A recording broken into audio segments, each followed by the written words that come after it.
이 말씀을 보면은 앞에는 나를 사랑하면 이렇게 조건을 말씀하시고 뒤에는 말씀대로 살리라 이렇게 말씀을 하고 계세요. 예, 똑같은 말씀이 요한복음 14장 23절에도 기록이 되어져 있습니다. 사람이 나를 사랑하면 내 말을 지키리라 이렇게 예수님이 또 뒤에서 똑같이 말씀을 하고 계세요. 우리가 예수님을 믿고 신앙생활을 이제 다들 이제 오래 하셨을 거예요.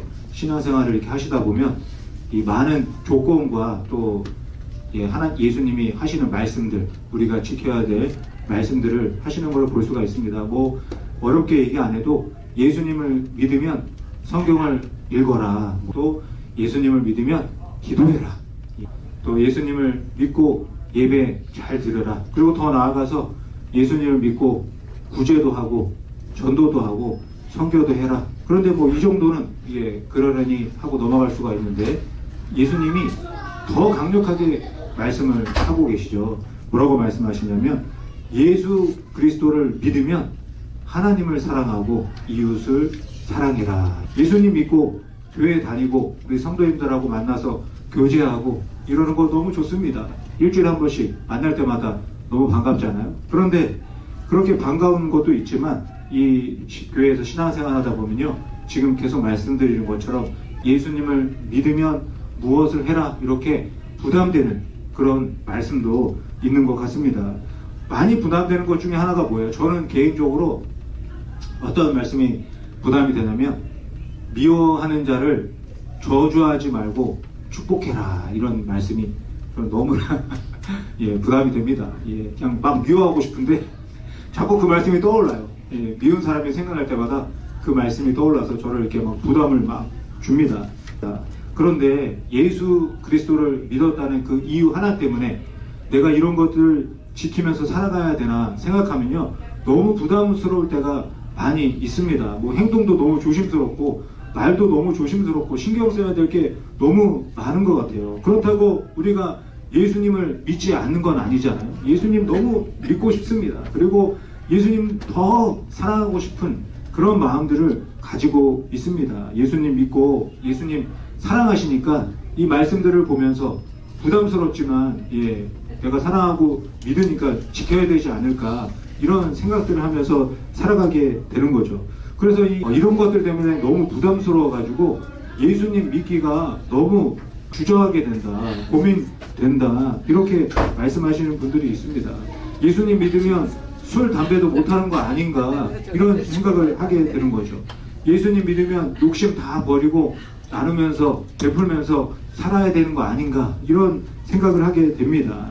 그리고 요즘에 많은 이슈 중에 하나이지만 예수님 믿으면 남자와 여자가 만나서 가정을 이루고 한 아내를 사랑하고 한 남편을 사랑하면서 살아가야 된다 이런 말씀도 부담스러워 하시는 분들이 있는 것 같습니다. 지금까지는 내가 하고 싶은 대로 살았는데 내 생각대로 내 마음대로 살았는데 예수님을 믿고 살아가려고 하니까 왜 이렇게 조건이 많고 명령이 많은지 부담스럽고 불편하다 이렇게 말씀하시는 분들이 계십니다.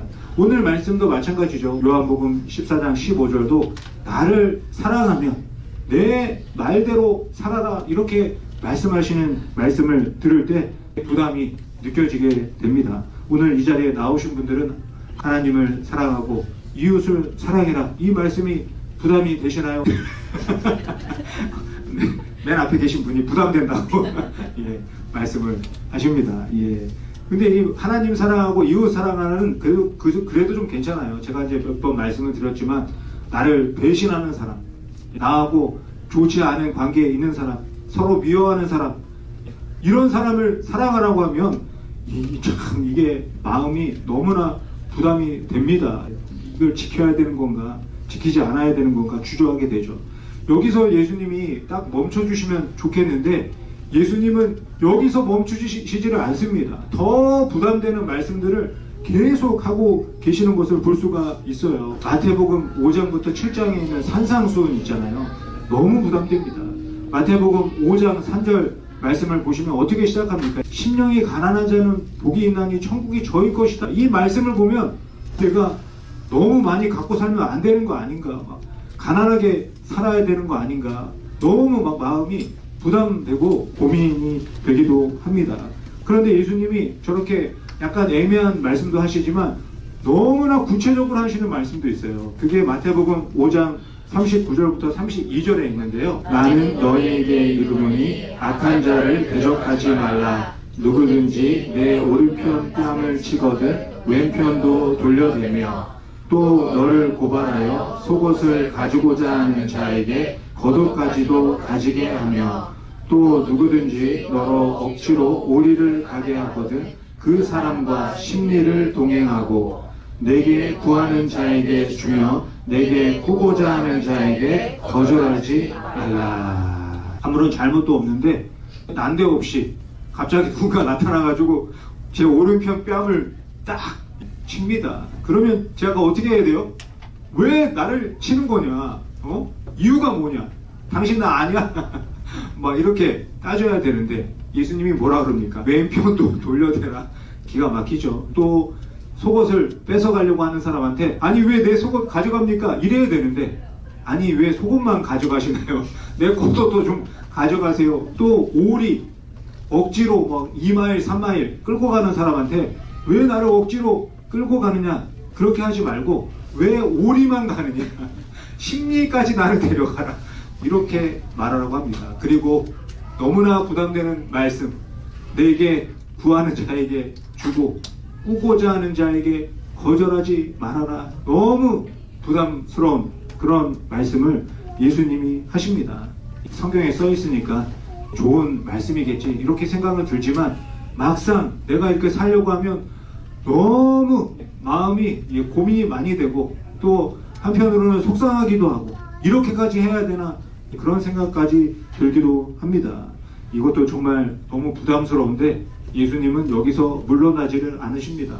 예수님은 요한복음 14장 24절에서 더 강력하게 말씀을 하십니다. 나를 사랑하지 아니하는 자는 내 말을 지키지 아니하나니 너희가 듣는 말은 내 말이 아니요 나를 보내신 아버지의 말씀이니라.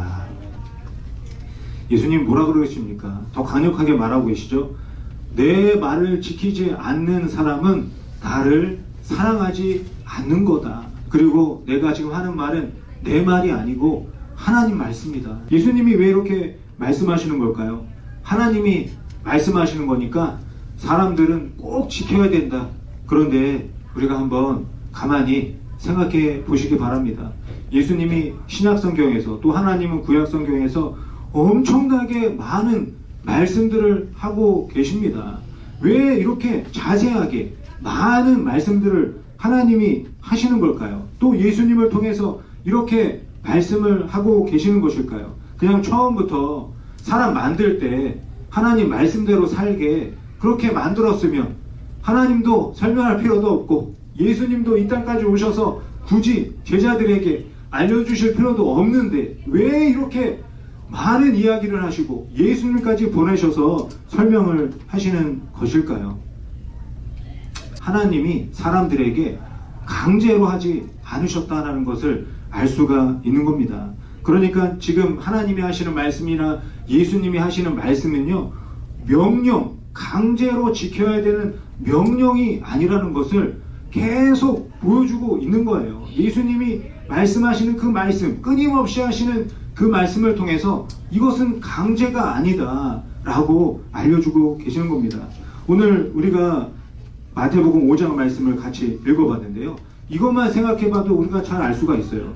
어떻게 오른편 뺨을 맞았는데 왼편도 갖다 댈 수가 있겠습니까? 내 속옷을 뺏어가는 사람한테 어떻게 겉옷까지 줄 수 있겠습니까? 나를 억지로 끌고 가는 사람한테 더 많이 가자 이렇게 할 수 있겠습니까? 이렇게 하는 게 너무 기쁘면요 할 수가 있습니다. 그런데 이렇게 하는 게 어떻게 해야 기쁠 수 있겠습니까? 도대체 정신 나간 것 아니면은 어떻게 이렇게 기쁜 마음으로 이런 일들을 할 수가 있겠습니까? 그게 요한복음 14장 20절에서 예수님이 말씀하고 계십니다. 그날에는 내가 아버지 안에 너희가 내 안에 내가 너희 안에 있는 것을 너희가 알리라. 이 말씀이요 너무나 중요한 말씀입니다.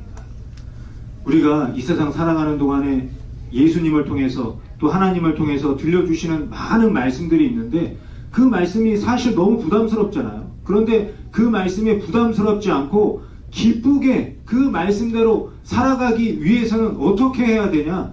내가 예수님 안에, 예수님이 내 안에 있어야 한다. 그렇게 되면 우리가 하나님이 말씀하시고 예수님이 하시는 말씀들을 부담되지 않게 기쁜 마음으로 지키면서 살아갈 수 있다. 예수님이 말씀하고 있는 것이죠. 사랑하면 이라는 오늘 요한복음 14장 15절도요. 어떤 조건을 제시하고 명령을 제시하는 것이 아닙니다. 우리가 억지로 강제로 하면 그것을 사랑이라고 말할 수 있겠습니까? 그렇지 않기 때문에 억지로 하고 강제로 하는 것이 아니기 때문에 예수님이 사랑하면 이라는 이 말씀을 하고 계시는 것이죠. 예수님을 사랑하면 강제로가 아니라 억지로가 아니라 기쁘고 감사한 마음으로 말씀대로 살아갈 수 있다 말씀하고 계시는 것이죠. 이렇게 우리가 사랑하며 말씀대로 살기로 결단하고 선택하면요 예수님이 저와 여러분을 도와주시겠다고 말씀을 하고 계십니다. 예수님이 언제까지 도와주실까요? 10년 도와주실까요? 20년 도와주실까요? 아니면 죽을 때까지 도와주실까요? 영원토록 도와주시겠다 이렇게 말씀하고 계십니다. 예, 라이프 워런티가 아니라 이터널 워런티 주겠다 이렇게 예수님이 약속을 하고 계십니다. 그런데 여기서 우리가 한 가지 생각해야 될 게 있어요. 뭐냐면 예수님은 이 땅에 육체로 오셨다는 겁니다. 아기로 태어나셔서 밥도 먹고 또 놀기도 하고 공부도 하고 또 일도 하고 또 어쩔 때는 넘어져서 다쳐서 피도 나고 감기도 걸리고 그렇게 육체를 가지고 사셨습니다. 우리가 무엇을 알고 있나요? 육체는 영원하지 않다는 것을 알고 있습니다. 우리도 알고 있지만 예수님도 이 사실을 너무나 잘 알고 계십니다. 그렇다면 어떻게 예수님이 영원토록 우리를 도와주신다고 육체를 입고 계시는 예수님이 말씀을 하시는 것일까요? 예수님이 요한복음 14장 16절에서 알려주고 계십니다. 내가 아버지께 구하겠으니 그가 또 다른 보혜사를 너희에게 주사 영원토록 너희와 함께 있게 하리니. 예수님이 육체를 입고 있어서 영원토록 함께 할 수 없으니까 보혜사를 보내주겠다. 보혜사가 우리가 알고 있는 단어로 뭐죠? 성령이십니다. 성령님을 우리에게 보내주겠다. 영원토록 함께 할 수 있도록 보내주겠다. 내가 이터널 워런티라고 말한 것은 바로 이 성령을 말하는 것이다. 예수님이 알려주고 계시는 것입니다. 성령님은 그렇다면 영원토록 우리와 함께 계시면서 무엇을 도와주실까요? 우리가 이 세상 살아가는 동안에 고아와 같이 버려지지 않도록 도와주시겠다. 예수님이 이 땅에 오신 이유가 뭐라 그랬죠? 하나님과 나의 관계를 아버지와 자녀의 관계로 회복시켜 주시기 위해서 오셨다 말씀하셨죠. 그렇기 때문에 예수님이 하늘로 승천하면서 우리들을 고아와 같이 버려두지 않겠다 약속하고 계시는 겁니다. 그 약속을 지키기 위해서 성령님을 보내주고 계시는 거죠. 고아가 어떤 사람입니까? 예, 아버지가 없고 부모가 없는 사람입니다. 지금도 이 시대에도 내가 딱 태어나서 자랐는데 부모가 없다. 아빠도 없고 엄마도 없다. 얼마나 충격입니까? 엄마가 아빠가 나를 버렸구나. 이 생각이 엄청난 충격으로 다가옵니다. 그런데 2000년 전 예수님이 살았을 때 그 당시에는 이 고아들은요 정말 사람 대접을 받지를 못했습니다. 아버지도 없는 자식이라고 사람들이 막 함부로 대했어요. 또 어떤 고아들은요 노예로 막 팔려갑니다. 자기들 마음대로 아버지가 없으니까 마음대로 팔고 마음대로 대하고 사람 취급을 받지 못하는 그런 삶을 살고 있었죠. 예수님이 저와 여러분을 그렇게 고아처럼 버려두지 않겠다 약속하고 계시는 겁니다. 제자들을 믿는 자들을 저와 여러분을 절대로 영원토록 버리지 않는 그 확실한 증거로 성령님을 저와 여러분들에게 보내주신 겁니다. 오늘 말씀도 마찬가지예요. 나를 사랑하면 말씀을 지켜라. 이 말씀이 그냥 단순한 명령이 아니라는 겁니다. 예수님이 내 안에 계시고 성령님이 영원토록 내 곁에서 함께 하시기 때문에 우리가 누리면서 살아갈 수 있는 특권을 알려주고 계시는 겁니다. 우리가 지난주에 예수님이 내 이름으로 구하면 모든 것을 다 주겠다, 이런 일이 어떻게 해서 가능해진다 그랬죠? 예수님이 아버지께로 가기 때문에 가능하게 된다. 예수님이 아버지께로 간다는 건요, 예수님이 이 세상 사는 동안에 하나님 아버지와 끊어졌다가 다시 간다, 이 얘기가 아니잖아요. 계속해서 하나님과 함께 사셨다, 하나님을 아버지라고 부르면서 살았다, 이것을 보여주고 있는 그런 말씀을 하고 계시는 겁니다. 그러면서 제자들에게 부탁하는 거죠. 너희도 이제 하나님을 아버지라고 부를 수 있는 특권을 가지게 되었다. 그러니까 이제는 내 이름으로 기도해서 이 특권을 누리면서 살아라. 예수님이 간절하게 부탁을 하고 있는 겁니다. 이것이 왜 특권이겠습니까? 하나님과 나의 관계가 회복되는 것보다 이 세상에서 더 놀라운 일은 있을 수가 없습니다. 피조물과 창조주의 관계가 회복되는 것만큼 대단한 일은 없는 것이죠. 하나님과의 관계가 회복돼서 하나님을 아버지라고 부르고 하나님과 함께 살아가는 이 일이야말로 가장 위대한 일이다. 하나님이 없다고 부인하고 하나님 없이 살아가는 사람들이 아무리 크고 위대한 일을 이루어도요, 이것보다 크고 위대한 일은 그 어떤 것도 이 세상에 없습니다. 그래서 예수님이 내 이름으로 구하기만 해라. 그러면 이 크고 놀라운 일을 너희에게 이루어 주겠다 약속하고 계시는 겁니다.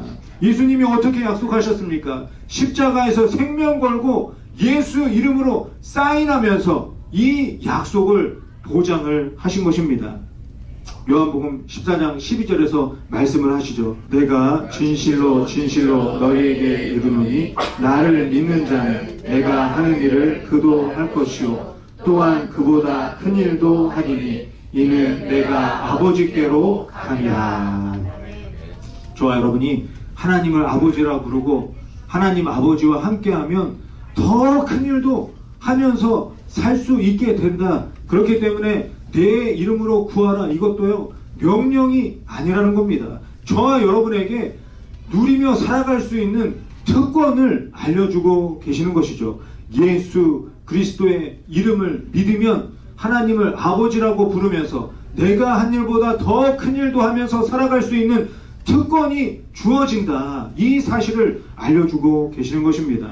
예수님이 내 안에 그리고 성령님이 함께하는 사람은 하나님의 말씀을 부담스러워하지 않고 사랑 안에서 그 모든 말씀들을 지키고 이루며 살아갈 수 있게 되는 거죠. 그렇기 때문에 오른편 뺨을 맞고 또 왼편도 맞고 속옷도 주고 겉옷도 주고 오리도 가고 심리도 가는 이것이 무엇이냐? 바로 저와 여러분, 예수님이 내 안에, 내가 예수님 안에 있는 사람들이 누리면서 살아가는 특권이다. 하나님을 사랑하고 이웃을 사랑하고 원수를 사랑하는 것도 예수 그리스도의 이름을 믿는 사람들이 누리며 살아가게 되는 특권이라는 것을 알려주고 계시는 것이죠. 이것이 명령이 아니다, 특권이다. 예수님이 간절한 마음으로 알려주고 계시는 겁니다.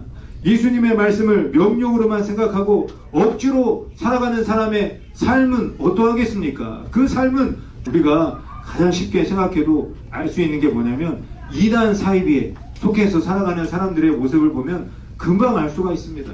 14만 4천 명에 들어야 천국에 갈 수 있다, 말도 안 되는 그런 이야기들을 정말 그 순수한 성도들에게 전하는 그런 이단 사이비들이 문제가 되는 거죠. 거기에 들어가려면 전도를 몇 명 이상 해야 한다, 거기에 들어가려면 헌금을 얼마 이상 해야 한다, 말도 안 되는 그런 목표를 제시를 하는 겁니다. 그런데도 거기에 있는 사람들은 그 14만 4천 명 천국에 들어가려고 그 목표를 달성하려고 엄청나게 열심히 합니다. 그리고 중간중간 결과를 알려줘요. 네가 지금 몇 등이다, 그렇게 성적표를 줍니다. 그러면 그걸 보고 사람들이 그 안에 들어가려고 더 열심을 내게 됩니다. 이런 삶의 결과가 좋겠습니까? 나쁘겠습니까? 당연히 나쁘죠. 왜냐하면 14만 4천과 등급, 그것만 생각하다 보니까 부모와의 관계, 형제 자매와의 관계가 다 깨져버리고 엉망이 됩니다. 그리고 친구의 관계, 동료와의 관계도 다 무너지게 되는 거죠. 어느 누구도 믿지 않는 그런 삶을 살게 됩니다. 심지어는요, 하나님도 믿지 않는 삶을 살게 됩니다. 그러면 누구를 믿고 살까요? 이단 사이비 교주의 말만 믿고 살아가게 되는 겁니다.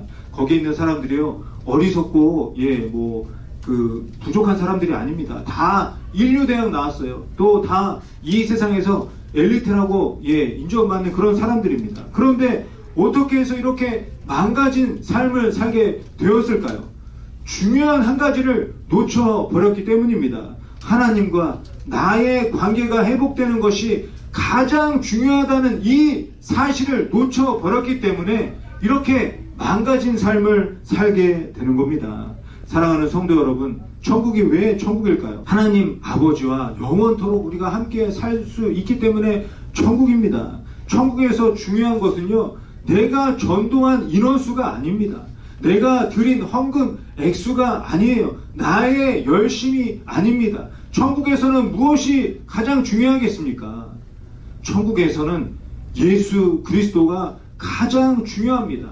예수 그리스도의 십자가의 은혜로 말미암아, 그 공로로 말미암아 하나님과 내가 아버지와 자녀가 된 이 사실이 영원토록 보장되는 곳이 바로 천국입니다. 그런데 이것만 쏙 빼고 다른 것을 제시하면서 나의 열심을 요구하기 때문에 잘못된 길로 가게 되는 그런 안타까운 일이 생기게 되는 겁니다. 그렇기 때문에 저와 여러분이 예수님이 하시는 이 말씀의 의미를 잘 알아야 됩니다.